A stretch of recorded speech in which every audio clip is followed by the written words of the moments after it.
Gulsan's ruthless rampage continued for long minutes, during which countless people kept getting mercilessly crushed under her titanic barefoot. At long last, the silence fell over the entire ruined city. A living metropolis of over 300,000 people was obliterated and reduced to nothing but stains beneath the overwhelming, 550 feet tall woman. She got her revenge and then some, but now the question remained, where to go from here and what to do.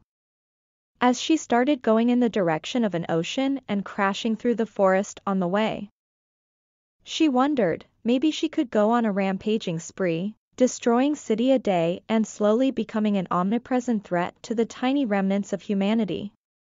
Maybe she could wipe them all out and rule the ruined world alone, having thousands of ruined playgrounds to kill the time, but thought that was initially alluring, quickly started to become an incredibly weak plan. The more she thought, the more she disliked it. She knew she would start to feel lonely sooner or later. After all, she came to Germany because she wanted a better life. Only because people here have wronged her, doesn't mean that entire humanity has to be doomed. Leaving crater-sized footprints on the long path from the forest to the ocean, Gulsan sat down, enveloping the entire beach beneath her and dipping her feet inside the cold water. She tried finding an answer for what to do, maybe visit another city and convince them of her good intentions. Or bury the rubble of this city to hide what she has done. Engulfed in her thoughts, she didn't notice nor feel the disruptions in the water. She shivered and straightened up sitting once something grabbed her ankle. Not something small or accidental, an actual hand grasp. What in the name of everything it could be, especially with Gulsan's size? Before her shocked eyes, a massive posture started emerging from the water, rising high above the surface. A mysterious, female-looking creature with a purple body. Upon taking notice of what she has grabbed, she let go of Gulsan's leg and apologized. At the same time, in the depths of the ocean, a strange portal has opened and a colossal, in comparison to usual human beings, axolotl kaiju girl emerged in the depths, looking around in confusion. She was pretty sure she has put other coordinates, but something must have malfunctioned and it was now in Lick's best interest to find out where did she land. Looking around the murky depths, she decided to grab the first thing that caught her attention and gently hoist herself above the water's surface. The first thing that caught her glance was the rest of the object she was holding, the ankle of a giant woman. Well, a giant in comparison to the surroundings, since the woman herself seemed to be a little shorter than Lick's. Upon noticing what she's holding, she let go instantly, "Oh, sorry," and stood up, towering over the sitting woman and letting her feet rest easy in the depths. She looked into the distance and opened her eyes a little wider. It wouldn't take a genius, especially with clearly visible footprints everywhere, to figure out that the ruins in the distance are that woman's doing. Gulsan stood up, confused as ever and blushing a little as she had to look up at the axolotl woman. She could probably bury her face in shirt-clad breasts if it came to it. Shaking her head, she asked, "Who? What are you? How did you?" The questions kept piling up. "Oh, I'm Lix. And I..." "Wait, would you mind telling me where I actually am?" the axolotl girl asked, visibly confused.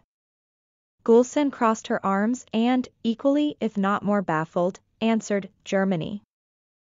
"Wait." She seemed to come out of nowhere, so. It's worth a shot, planet Earth, to be more vague or precise. "Name's Gulsan, by the way, nice to meet you." "Earth, planet Earth." That's not too far." "Wait, but since when there are giants on Earth?" Lix was surprised, but also relieved that the miscalculation was minor rather than major. Upon taking a look at her bracelet, it seems the coordinates have been changed automatically, but nothing more than that? Why did that happen? Well, that wasn't a bad thing, considering she found a potential ally on Earth out of all places, but it was still a strange thing. She awaited the answer that soon came from the fellow giantess. There aren't. It's just, and she didn't know how to continue the explanation. Luckily, Lix seemed to get the gist of the situation, especially seeing the ruined city and path leading towards it. Path that suspiciously started in the middle, leaving the terrain behind unscathed. She nodded and continued, "You've made quite a mess." The silence was speaking volumes of the horror that transpired. Revenge? Surge of power? Madness? That was unclear for Lix at first glance, however the longer she looked at Gulsan, the more she felt she knows the answer. She was having mixed feelings. On one hand she was sad to see what Gulsan has done, memories and pain filled her, but at the same time, she was the first giant she has met in a very, very long time, so she had a hard time containing her happiness. Plus, Gulsan looked sad and maybe even apologetic by what she has done, so it seemed that she has learned the harsh lesson that revenge is never an option. It may soothe the pain for a moment, but it never helps. Knowing all of that, Lix decided to give her a chance. After all, Lix herself didn't mind going on a rampage every now and then, but I know it feels nice, but it's good to separate lifeless buildings from living organisms. The destruction is bound to happen, but it doesn't have to be followed by wave of death. Gulsan listened and asked confused. So you mean you never? She looked down at her own feet, to which Lix shook her head and raised her hand, showing off a peculiar bracelet. No. My dear friend made sure of it. Despite the confusion, Gulsan and Lix seemed to be getting along pretty well, at least from the first impression of one another. Bound to happen, huh? Maybe I can't prevent it from happening, maybe, but what if I could? I could grow when I focused hard enough, so what if? It's worth a shot, Gulsan wondered, and was taken aback by Lix's voice. Oh, right. It's nice talking, but I'm here for a different reason. I'm traveling between worlds, gathering giant allies to fight off evil and threat in the galaxy. Would you like to join me? Gulsan listened and, as much as it sounded impossible, her growth happened, and if her current idea works, then nothing would be out of the realm of possibility. Gulsan nodded. This seemed like a splendid opportunity to make a good use of her newfound size and find a better, possibly adventurous, life she was looking for once she moved into a different country. Gladly, but could you give me a while? I'm gonna go get some things. Lix started going back deep into the ocean and nodding. All right, call me out once you're ready, I'll wait. Gulsan agreed and turned back towards the ruined city. If her theory fails, she'll at least get back her sandals before heading off with Axolotl Kaiju Girl. Walking back across the vast forest, leaving even massive footprints, she soon arrived at the perimeter of the ruined city. She stood on the main street and scraped off the remnants from her soul. Well, here goes nothing. Gulsan closed her eyes and focused as hard as she possibly could. While initially it didn't do anything, soon enough she could hear some noises from below. The giantess opened her eyes to see multitude of people running away in confusion and fear. It seemed Gulsan's theory proved successful. With her mind she could bring people back to life, but that was the extent of it. No matter how hard she tried, she couldn't reverse the damage done to the city. On second thought, however, she knew that even if she could do it, she probably wouldn't. She looked at the street leading to the city and focused once again. This time nothing happened. Adding one fact to the other, Gulsan figured that her newfound power has a pretty limited range, so if she wants to at least reverse the torment among the citizens, she'll have to retrace her steps. The first act of bringing people back to life went Much different for the citizens. Silence. Tens of thousands of screams muffled beneath the titanic soul. Their whole livelihood reduced to nothing but mess under the giantess.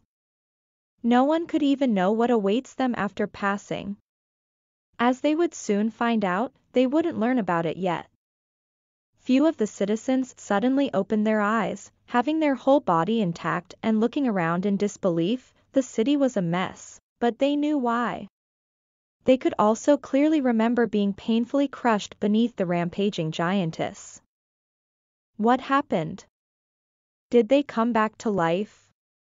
The answer to the question had to wait as, upon coming back to their senses, the now alive people noticed the very same giantess right beside them. Initial fear turned into fearful confusion once they looked as the titaness is standing in place and focusing with closed eyes. The more she seemed to focus, the more people were brought back to life all around. Could it be her doing? But then, why did she kill them all without a second thought just to bring them back? Some of them thought she just wants to torment them time and time again, whilst others considered that maybe the dormant conscience finally woke up and she felt bad. They didn't even try to comprehend how does she do this. One thing was for sure. The moniker witch that was thrown towards Gulsan in the bus, in citizens' eyes, may have been more truthful than they thought. Unawarely, Gulsan brought Aya back to life. The Japanese woman looked around in shock. She remembered the beauty and honor of being crushed beneath the massive titanous foot, and yet she was here alive. She noticed the colossus right next to her. The fear turned into admiration and gratitude. Could it be that the giantess brought her back to life, just so she can be met with honor of being crushed again? Japanese woman, however afraid, began approaching the towering toes of Gulsan, much to the shock and confusion of people around that kept scattering away. Gulsan, however, stood unyielding for a few minutes, bringing back to life as many people as she could reach without moving a step, at the same time grasping some degree of mastery of that peculiar art. She wanted to fetch her sandals, but people seemed too confused and shocked to swiftly scatter away from her path, running back and forth before realizing they can just run away from the massive woman. Just as she was preparing to call out to them, she felt peculiar itching on one of her toes. Dismissing it initially, Gulsan decided to take a closer look once it wasn't going away. Much to her surprise, it was a woman gently pressing herself against the titanic toe, nuzzling and placing few kisses on the overwhelming surface. The giantess boomed out, "What are you all waiting for? Just move aside." She gently raised her toe and nudged the tiny woman carefully. "That includes you too." However, the minuscule woman, upon falling on her back, got up and shook her head, rushing towards the toe and hugging it. Gulsan raised her foot a little, letting the looming shadow cover the tiny woman. Last warning, and yet, even that wasn't enough to make the little woman go away. Instead, she just kept looking up with almost shining eyes, as if she wanted the powerful giantess to crush her yet again. Little did Gulsan know that Aya admired her and would consider getting crushed a lovely thing. Amidst the panicking and scattering people, Gulsan bent down and picked the tiny woman up onto her overwhelmingly large palm. "You're a strange one." She brought her a little closer to her ears so she could hear the tiny woman. "Aren't you afraid?" she asked. To which, the tiny woman shook her head and spoke up in high-pitched, for Gulsan, but understandable voice, No. She looked shyly to the side, holding herself by the arm. I actually liked what you did." You know, the tiny woman reenacted Gulsan's action by doing a powerful stomp on the giantess' hand and grinding her foot.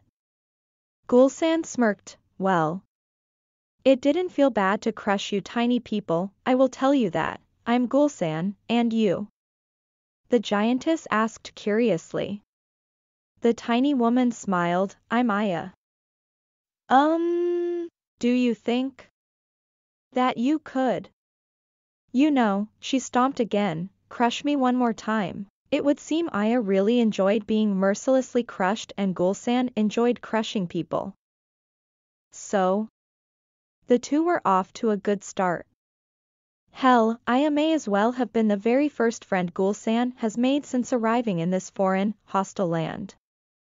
Gulsan nodded, "Be my guest," and placed the tiny Aya on the street level, away from everyone else, and raising her foot, letting it casually fall on top of her and make her pop beneath the sweaty sole. The feeling was just as good as ever, for both of them. Once Aya found herself on the ground, she looked up at the massive foot coming right at her. She didn't rest, she didn't lie down, she allowed things to happen just as they were. She felt her little bones bursting once Gulsan placed her sweaty sole on top of her and kept going. The pressure, heat and humidity were irresistible. Despite it being indescribably painful several seconds, Aya enjoyed every single moment of it until her eventual demise as nothing but a red stain on Gulsan's foot. The giantess, after a brief moment, scraped Aya's remains off and with a little focus brought her back to life, lifting her up with her hand, and... How was the feeling down there? Aya was blushing, but she was visibly happy. Amazing. Can I stay with you? Pretty please, Gulsan nodded with a giggle, only if I can crush you like nothing from time to time. To which Aya had little to no objections, rapidly and happily nodding, well, welcome aboard. The tiny woman splattered herself on the massive palm, nuzzling and kissing it in gratitude. All while this was taking place, the citizens below had to listen to this exchange, too panicked to pay attention. In effect, there still were some people that either kept standing directly in Gulsan's path or running back and forth in front of her toes. The towering woman didn't want to keep Lix waiting more than it was necessary, so she sighed annoyingly.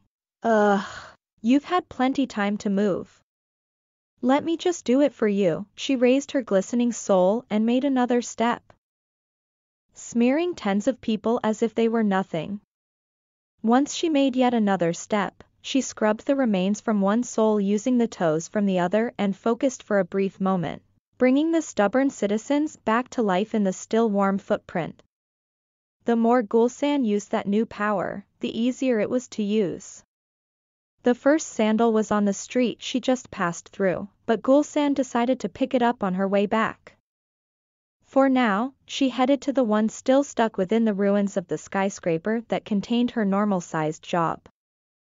Gulsan began walking through the street leading to the building, with each step standing still and focusing for a second to bring surrounding citizens back to life and give them time to scatter away. Some of them caught the message and began running as far from the giantess as they could.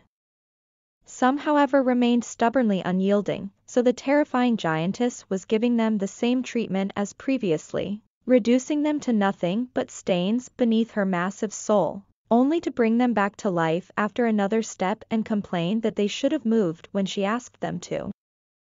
While some were happy they are alive anew, it was pretty unanimously agreed that it's almost as if she decided to put them through the sick torture. Not only the memories of being crushed like a bug were engraved in their minds, they were in burning ruins of once thriving city that would take years at best to rebuild.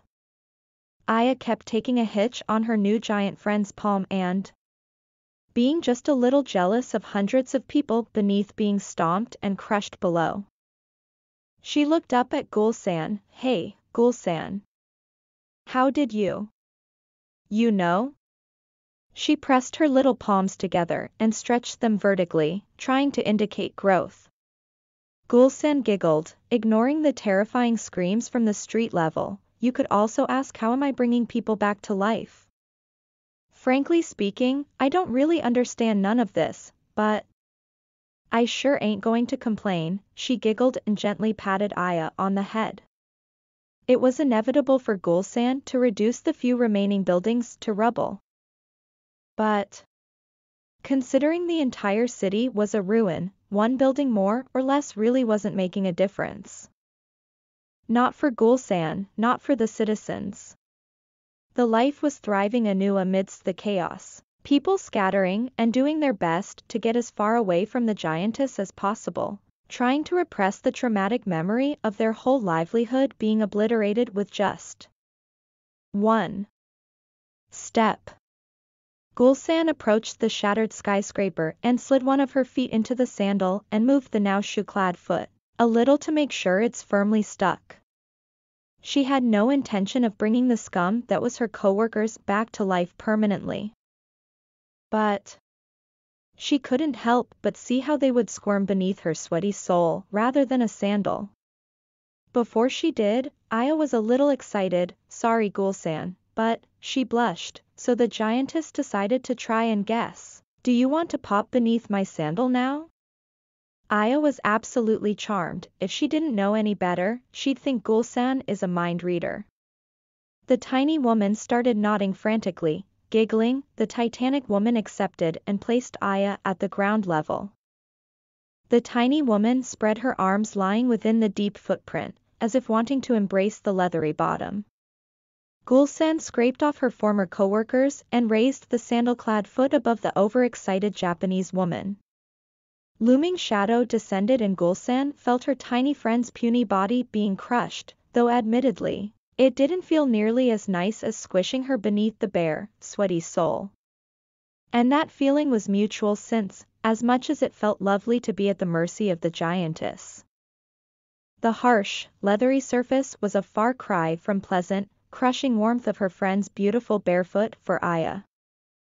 Before Gulsan proceeded with the plan involving her former coworkers, she brought Aya back to life and slipped her foot out of the sandal. In a lovely, charming voice, she said to the tiny girl who found herself being picked up from the ground, Aya, I'll keep you right here, I have few things to do, I'll see you after I'm done. She giggled and placed Aya on the sandal imprint and started sliding her smooth foot inside. Aya loved that idea and didn't even say anything, just waiting for the moment to feel that honor yet again. And the moment would come, as Aya's body became sandwiched between the sandal and the bare foot, crushing her to a pulp. With her friend in a safe place, Gulsan approached the skyscraper and brought her coworkers back to life. Confused, afraid and remembering their last moments, they kept frantically looking around in surprise. Were they alive? Were they dead? Were they in heaven? Hell? Earth? Questions kept piling up.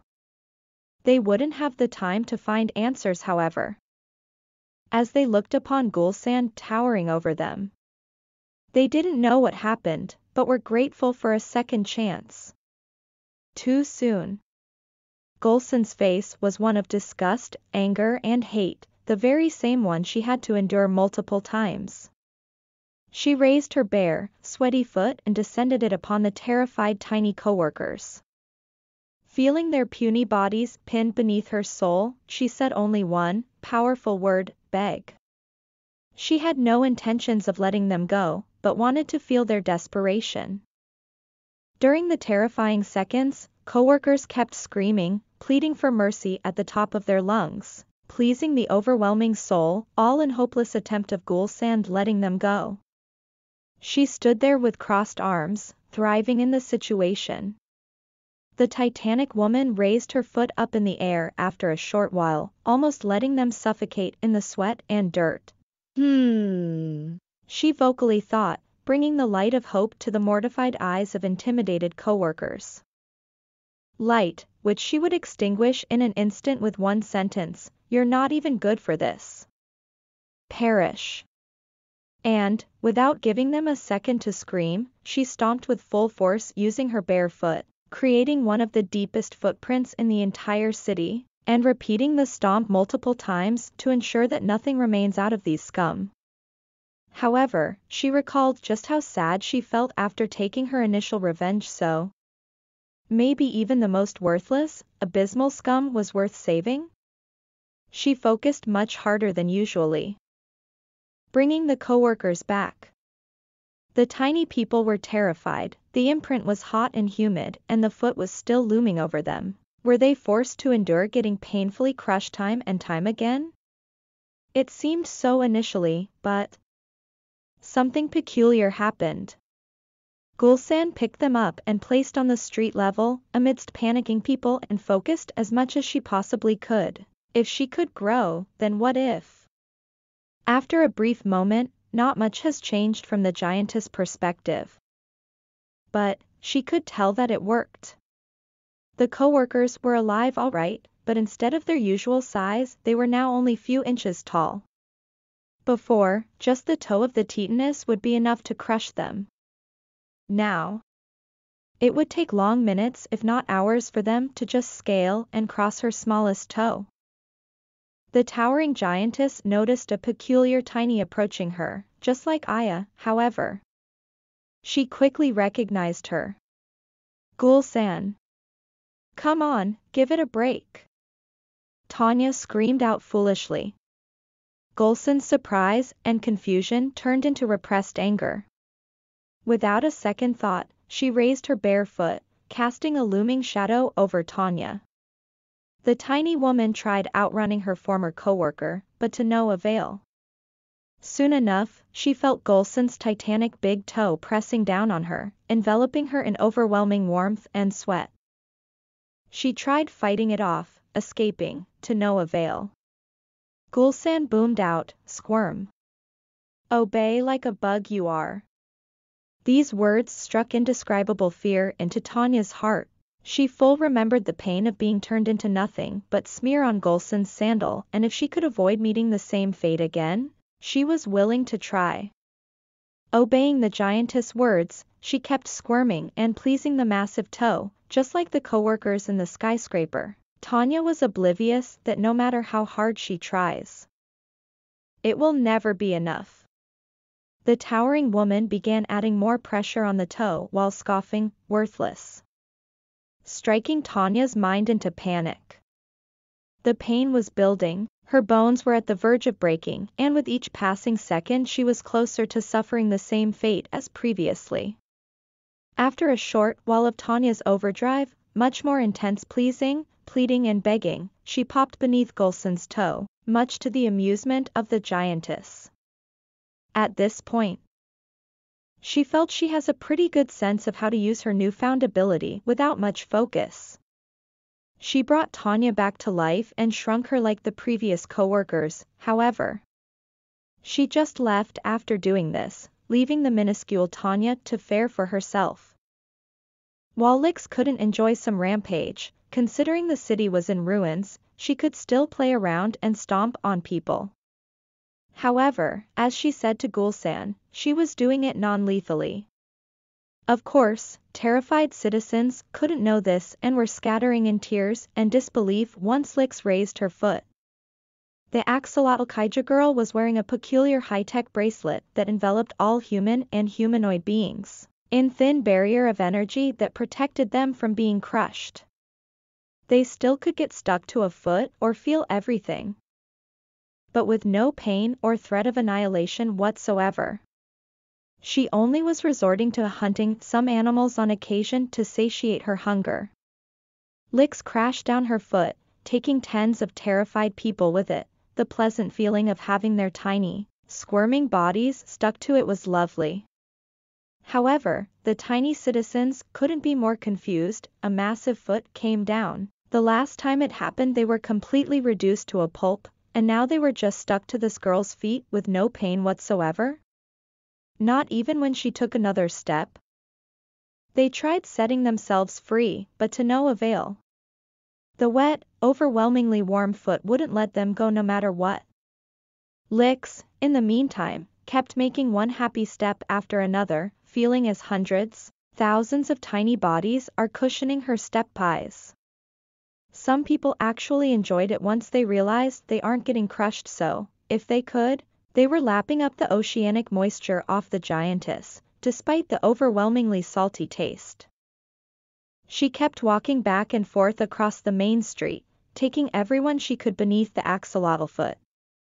She was kinda impressed by the destruction caused by Gulsan while at the same time feeling sorry for the inhabitants that suffered. As her happy moments continued, much to the terrified confusion of the citizens, she noticed Gulsan's sandal, so she decided to hang out in the vicinity, awaiting her. pretty unaware that her appearance in the city has already caught attention of the other giantess. Gulsan made her way through the ruins to meet up with Lix. She picked up the buried sandal, shook all of the rubble off and started putting it on, upon scraping off the remaining citizens. Ready to go? Gulsan asked. Lix nodded. Let's head back to the water. Both of them scraped the citizens off their respective sauls, Gulsan bringing hers back to life and Lix giggling and thanking them for a nice time. The two towering ladies headed off for the ocean, leaving the city in the miserable state, with citizens not knowing what to do now. Although Gulsan revived all of the crushed citizens, she made sure that some people get what they deserve one way or another, as sometimes there may be fates worse than death. The two arrived near the ocean and Gulsan smiled. Oh, yeah. Wait a second please. She took off one of her sandals and carefully scraped Aya off her foot. Upon reviving her, Gulsan picked her up. Well, here we are, I will be heading off so. It was nice meeting. Before the giantess could finish, Aya screamed out, Take me with you. Much to the surprise of Gulsan. She wasn't sure on the idea, especially considering what it entailed. Wouldn't you rather stay here, Aya? Aya shook her head. No. Pretty please? She seemed dead set on going with her giantess friend, whether out of admiration, respect or love, that remained unknown. That or simply her adventurous heart wouldn't let her stay, not in a situation like this. Gulsan looked up at Lix. I don't know. It wasn't my idea after all. Lix looked down at the adorable tiny girl and giggled. Welcome aboard and nice to meet you. Aya, I'm Lix. Gulsan looked surprised. She didn't expect Lix to accept so quickly, especially considering Aya's normal size, but who knows, maybe axolotl kaiju girl just didn't want to separate the two unusual friends. Okay. Then I think we're ready to go. Gulsan claimed and Lix nodded.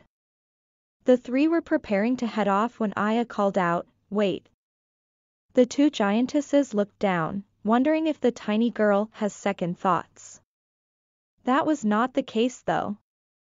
Aya blushed heavily and asked, before we go, could you two press together and crush me one more time? Please? She brought both of her palms together and rubbed them, indicating that she asks the giantesses to sandwich her between their feet. Gulsan looked at the axolotl kaiju girl. One last thing before we head off, what do you say? Lix smiled, gladly. The two have sat down opposite of one another. If Aya were to pass from one to the other, her journey would take long minutes if not hours. Gulsan carefully placed Aya in the middle, right between their massive feet and took off one of her sandals. Aya was excited and couldn't wait. Little did she know that she'd get the full experience with the help of axolotl giantess. Lix smiled. 3, Gulsan picked up on that, too, and they called out in unison, 1. Before pressing their sauls together, sandwiching Aya in overwhelming sweat, warmth, and softness. In addition, thanks to Lix's bracelet, she wasn't feeling any pain, letting the sauls completely overtake her senses. The two giantesses started playfully rubbing their feet together, barely feeling Aya's excited breath. The two kept giggling and Gulsan finally understood what Lix meant by that. She never killed anyone. The bracelet seemed to keep Aya from getting crushed despite the overwhelming force pressing on her puny, minuscule body from all sides. The two kept rubbing their feet for a good while. Aya basked in the pleasant, although sweat-filled scent and even though she kinda felt like a pet bug in comparison to the massive sauls, she loved every second of it and could already tell she wouldn't regret going with them. Letting the overpowering smell wash over her entire, tiny self, she was wondering why she hadn't popped as usual. Aya was impossibly happy to have now two colossal friends. Once the giantesses pulled back, Aya found herself stuck to Lix's foot. As the two stood up, the axolotl kaiju girl looked at her soul and giggled. I think you've lost something, Gulsan. And scraped off Aya, gently handing her over. Thanks, Gulsan nodded and took the tiny Japanese woman while putting her sandal back on. Aya had the brightest, happiest smile since the three have met. Thank you both. The two considered this adorable and giggled. Gulsan placed the tiny woman in her belly button. Hold on, we're heading off. Aya turned face first into the button and held with all her tiny might to not get lost. The portal size of Lix, so slightly bigger than Gulsan, appeared. Follow me, Lix claimed and entered the portal. Gulsan listened and the three have disappeared from the face of the planet in a quest to fight against evil, leaving behind the burning ruins of a once thriving city and myriad of terrified citizens, which will either have to leave this place and let it remain in memory as place where tragedy happened or rebuild it from the ground up. Whatever they would do, after everything that happened, they sincerely hope that it's the last they have seen of the rampaging giantesses. End of story. That was The Second Chance. The young axolotl kaiju girl Lix and the hijab giantess Gulsan are original characters from Cormana Media. The original story written by ElusiveSparrow. The link is in the description. Subscribe to our channel for more stories. Of course, we are very happy about a thumbs up or comments. If you like our work, please consider to support us on Patreon. Link is in the description. Thanks for listening.